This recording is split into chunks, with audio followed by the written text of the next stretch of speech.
Alrighty, we're just gonna go over the truck, what we did to it. We did a full tune-up on it. So we got blue spark plug wires now. Right there, what I did was I put protective insulation because we don't want them to get bumped or nicked and causing misfires. Over here I did the same thing, except over here it's not touching as bad. Over here we got the steering mechanism that's in the way that we don't want it to get caught up on or anything like that. Because you can see right there how the screws are sticking out and you don't want it to hook it. So, and right here at the brackets, I didn't want later on for that positive terminal, somebody ran the positive battery through the hole of that bracket. Well, at any time while the engine's running with the vibration and everything, that bracket can actually rub through that casing on the positive cable, and we don't want to do that. So I had these leftover pieces out of the tune-up kit and I split it in half, and what I did is I ran it through, I wrapped it around the wire but ran it through the hole so it's nice and thick and there's no danger of it rubbing through the casing of the positive wire and causing a massive short. And the two spark plug wires that are running through there too are also protected. Over here they're not run through the bracket, so we didn't have to do any of that. And then you can see where it's cruising by the carburetor, where I put the protective casing in case the carburetor rubs against it and won't cause misfires. We got a brand new Mallory cap and a brand new Mallory rotor. Those are the pieces that we had to order that took the longest to get. And we tried to use the regular factory distributor cap, and it doesn't fit Mallory distributors. So we went ahead and got the right one and ordered it, and that was in. Okay, now your radiator, we saw signs that it had a leak. They dunked it, cleaned it, pressure tested, and it was just a fine pinhole, and they went ahead and just fixed it regular and then repressurized it, and it was holding pressure that time, so there's no danger of overheating the engine. We filled it up with pure universal antifreeze, and or not pure, half and half, I'm sorry. And what I did find out from the radiator guy, he says that 16 pounds is too high and it should be as low as 7, but if it's working with this one, I don't see a reason in changing it. So that's just, maybe we should ask a high performance guy what they think. But that's what the radiator guy told me, so I just wanted to put that in my notes on the video. So they said the 16 should be a 7 or an 8. So, but 16's doing great to me, so I don't know.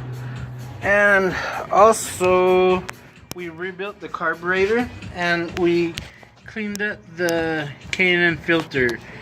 We sprayed the K&N degreaser and got it all, the oils and stuff that were getting sucked through, loosened up, and we shot it out with a water hose in the reverse direction so that we can get all that black soot off of that filter. And then we sprayed that special red oil back on the filter to give it the color again. So now your filter's good for another couple thousand miles. And we also rebuilt the carburetor. We had some issues with the carburetor dribbling through the idle air fuel mixture screws, and we also had a broken rubber plug here. We just went and put a brand new one here and a brand new one there. This was a red plastic one. It was fitting it kind of loose. It probably fit tight when they first used it, and then it would go good with the red with the Edelbrock. But after over the years, the fuel vapors probably just eats up the plastic or the rubber that was used here and loosened it up a little bit. So you're sucking in air here and sucking in air here. And then also on the accelerator pump, you can see where it had been leaking at one time. Here it was all black and nasty, and we got that all cleaned up. It's got the new accelerator pumps, new idle check valves, new springs for the idle air control screws.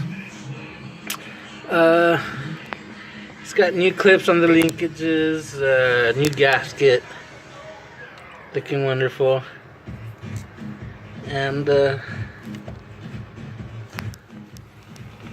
just wanted to see how nice and clean that was. This is gorgeous. I've never seen it where the filters are built into the actual pieces themselves. I remember on Carter carburetors, once you twist like this out, you know, you'd find a little cartridge about that big that, you know, came out with it and you just replaced it. And this is not like that. These got like little screens, not really filters, but, you know, little screens to stop the impurities that's in your fuel from entering the carburetor and plugging things up. Your floats were pretty good in it. We did the float test on it. Dried them up pretty good. Had it in water for about an hour, and as soon as I took the weight off the float itself, yeah, it floated right up to the top. The choke, I got it exactly where you had it, and as you can see, before I removed it, I put a yellow paint pen on each side of that bracket, so I knew that between that is where the choke handle was at before, and we went and did that. Okay, that's the front. Now we're going to the back. I still have your back wheels off, but we went and did here. Tell you a little bit about it. We had the rotors cut so that they were nice and smooth. I'm just going to shoot a little bit of brake cleaner here a little bit so it'll take all that off.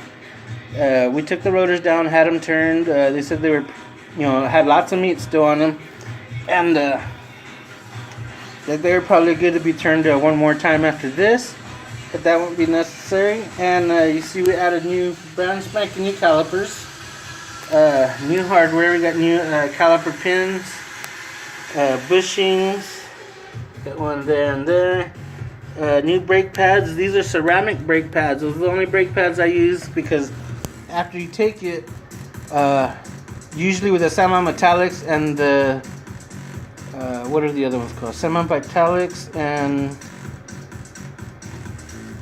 oh shoot, I forgot what they're called. Something about bio something. Semi-metallics and, oh, I'll remember it later.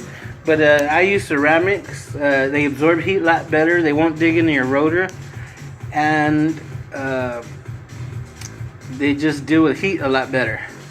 And the heat transfer that goes from the actual disc and pad to the caliper usually starts burning the seal out after a while in these rear calipers, only because they can't handle the heat. You know, it's a rubber O-ring is what it is. And well, with these pads will absorb all the heat and won't transfer it to the caliper. So these calipers will last longer. Anyways, these calipers are lifetime warranty. So are the pads. If ever the pads get too low or the caliper goes out, AutoZone will not only replace the parts because they're lifetime warranty, but since I have a commercial account, they will also cover 100% labor. So that's something to keep in mind. So as long as you have these done, as long as you had them done by me, you know, you won't have to put more money into it, and unless you're out of town or something like that, then, you know, obviously you can't bring it to me, but hopefully you can, because this is a pretty nice truck. I love it. Beautiful truck. And anyways, okay, I want to show you the back. You see this big spring that's right there for the e-brake. This side had it, the other side didn't. And what happened was, I guess on installation it must have got lost or something, and I went ahead and added it to it because it did come with the new calipers. Each caliper came with new springs, new copper rings for the brake line to attach to the caliper. So we went ahead and installed new copper line, or new copper washers, so that it seals the brake hose to the caliper itself. And under there, I don't know if I can get it to show you, but under there you had a bracket. I don't know if you can see that bracket way down there. It broke loose, or one of the bolts got lost, and it wasn't letting you apply the e-brake properly.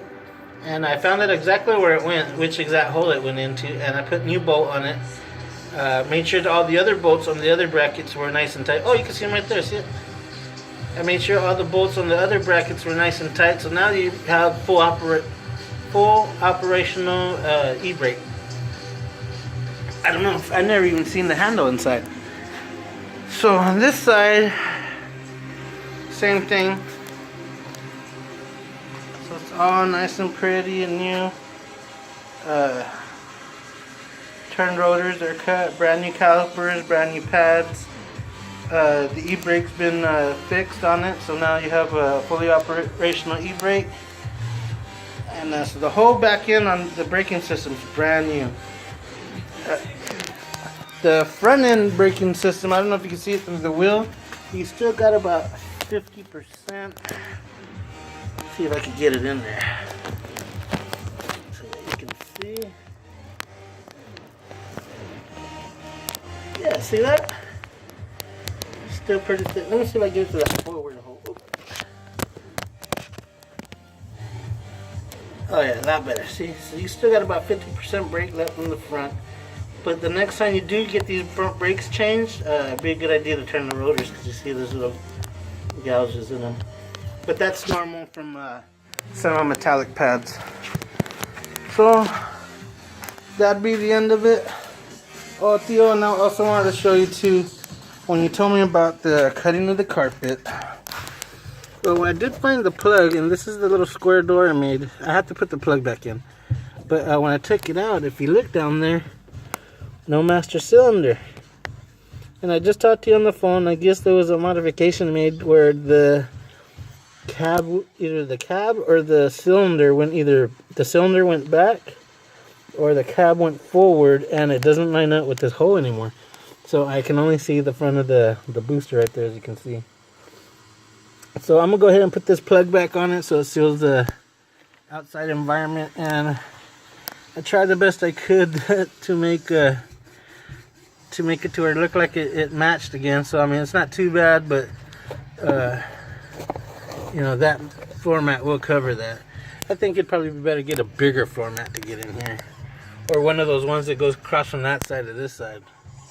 That'd be nicer, and there won't be so much wear and tear on the. I hated to do that to your carpet, Theo. I know you said to go ahead and do it, but I don't know. Well, I'm gonna go ahead and put that back on, have this ready. It's 2 o'clock, and I want to have this truck ready for you when you get here, so you go on the test drive. There's your box. As soon as I get your wheels on, I'm gonna put your adapter back in it, and we'll stick it back over here where it belongs. But yeah, that's a beautiful truck. I love your truck, Theo. Too bad it's going to Mexico. Alright, well, this is your video. Hope everything comes out the way you envisioned it, and we took care of most of the bugs. Oh, and one last thing.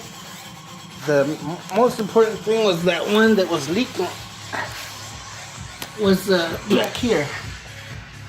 And let me see if I zoom in on it. So what I did was all these little holes with these nipples were, let me see, all these little holes right there, right there, right there. They were pulled in the direction of the pumpkin. So I flattened them out, put it back to the way it was, you know, that way when you tighten the screws down, you know, tighten it down evenly. Just want to show you that there is no more leak. We got brand spanking new gear oil in it. They sent us too much gear oil, so they sent 2 gallons. I was only supposed to have 1, and so we're sending 1 back. Plus, I'm getting your calipers together because you're supposed to get that $100 back from the cores from those calipers. So I'll make sure those get done today. But no more leak on there. There's gonna be no more mess in your driveway. I left that towel there because I didn't want to lay down inside the mess that it made right here. And as soon as the truck goes today, I'll get some cat litter and get that oil up.